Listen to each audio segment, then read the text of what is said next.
Marcus তার সংকীর্ণ অ্যাপার্টমেন্টে বসে হাইস্কুল থেকে ম্লান হয়ে যাওয়া ম্যারাথন পদকের দিকে তাকিয়ে একদিন সে বিড়বিড় করে বলে, আমি আবার দৌড়াব, আমি ফর্মে ফিরে আসব। ৩৮ বছর বয়সে জীবন অজুহাত দিয়ে ভরে গিয়েছিল। কাজের চাপ, খারাপ হাঁটু, সময় নেই। আরেকটি সমাপ্তি রেখা অতিক্রম করার স্বপ্নটি দূরের তারার মতো অনুভূত হয়েছিল। এক ঠান্ডা সকাল কিছু একটা বদলে গেছে। এক বন্ধুর ইনস্টাগ্রাম পোস্ট, 5Kতে একটি কর্দমাক্ত হাসিখুশি সেলফি, হিংসা এবং সংকল্পকে উস্কে দিয়েছে।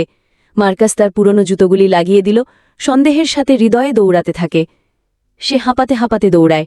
সেটা ছিল প্রথম দিন। পরের দিন তিনি 2টি ব্লক দৌড়েছিলেন। তারপর 1 মাইল। তিনি ভোর, বৃষ্টি বা আলোয় জেগে ওঠেন। একটি চূর্ণবিচূর্ণ অ্যাপে সিঁড়ি লাগান। ব্যথা অগ্রগতিতে পরিণত হয়। প্রতিবেশীরা লক্ষ্য করে, তার ধৈর্যকে উৎসাহিত করে। 6 মাস পর মার্কাস একটি অর্ধ ম্যারাথনের জন্য চুক্তিবদ্ধ হন। দৌড়ের দিনটি ছিল নিষ্ঠুর, ফোসকা, খিঁচুনি, প্রায় ভেঙে যাওয়া। কিন্তু তিনি শেষ সীমা অতিক্রম করেছিলেন।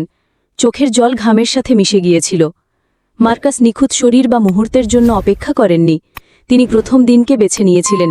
প্রমাণ করেছিলেন যে একদিন প্রতিশ্রুতি থেকে স্বপ্নগুলি প্রস্ফুটিত হয় না, তারা একক, একগুয়ে পদক্ষেপ থেকে বেড়ে ওঠে। আজ আপনি কি অপেক্ষা করবেন, নাকি আপনি প্রথম দিন বেছে নেবেন?